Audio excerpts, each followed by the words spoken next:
மகாராஷ்டிராவில் சட்டமன்ற தேர்தலில் மகாயுதி கூட்டணி மீண்டும் ஆட்சியை தக்க வைத்துள்ள நிலையில் அடுத்த முதலமைச்சர் யார் என்ற எதிர்பார்ப்பு அதிகரித்துள்ளது.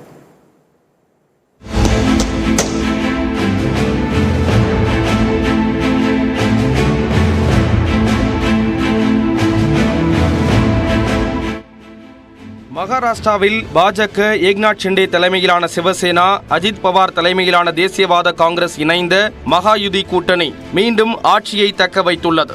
இதில் தற்போதைய முதலமைச்சர் ஏக்நாத் ஷிண்டே தான் மீண்டும் முதலமைச்சராக வேண்டும் என்று 31% வாக்காளர்கள் விரும்புவதாக தேர்தலுக்கு பிந்தைய கருத்து கணிப்புகள் கூறின. ஆனால் கூட்டணியில் பெரிய கட்சி என்ற அடிப்படையிலும் அதிக இடங்களில் போட்டியிட்ட கட்சி என்ற அடிப்படையிலும் துணை முதலமைச்சரான தேவேந்திர பட்னவிஸ் தான் முதலமைச்சர் பதவிக்கு சரியான நபர் என்று பாஜக தலைவர் பிரவீன் தரேகர் தெரிவித்திருந்தார். அவர்தான் அடுத்த முதலமைச்சர் என வசீம் நகரம் உள்ளிட்ட இடங்களில் பேனர்கள் வைக்கப்பட்டிருந்தன. முதலமைச்சர் பதவிக்கு அஜித் பவார் தரப்பில் வெளிப்படையாக விருப்பம் தெரிவிக்கவில்லை என்ற போதிலும் அவரது முயற்சியில்தான் பாஜக மற்றும் ஷிண்டே சிவசேனா கூட்டணி அமைந்ததாக தேசியவாத காங்கிரஸ் தலைவர்களில் ஒருவரான அமோல் மிட்காரி தெரிவித்தார். தேர்தல் முடிவு எதுவாக இருந்தாலும் அங்கே தேசியவாத காங்கிரஸ் கட்சிதான் கிங் மேக்கர் என்றும் கூறியிருந்தார். அடுத்த முதலமைச்சர் அஜித் பவார் தான் என போஸ்டர்களும் ஒட்டப்படுகின்றன. இதனால் முதலமைச்சர் பதவிக்கான போட்டியில் அஜித் பவாரும் குதித்தார்.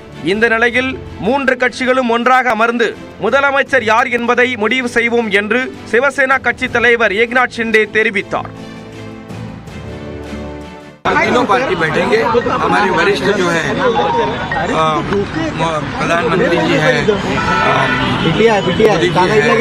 अमित भाई है, नड्डा जी और सब हमारे जो तीनों पार्टी के प्रमुख लोग हैं, हम बैठेंगे और उसके ऊपर जैसे हम चुनाव लड़े साथ में एकजुट होकर वैसे ही उसके ऊपर भी फैसला है.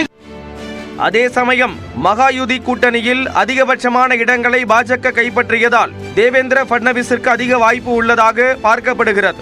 ஏக்நாத் ஷிண்டே மற்றும் அஜித் பவாருக்கு துணை முதலமைச்சர் பதவி வழங்கப்படும் என்றும் எதிர்பார்க்கப்படுகிறது.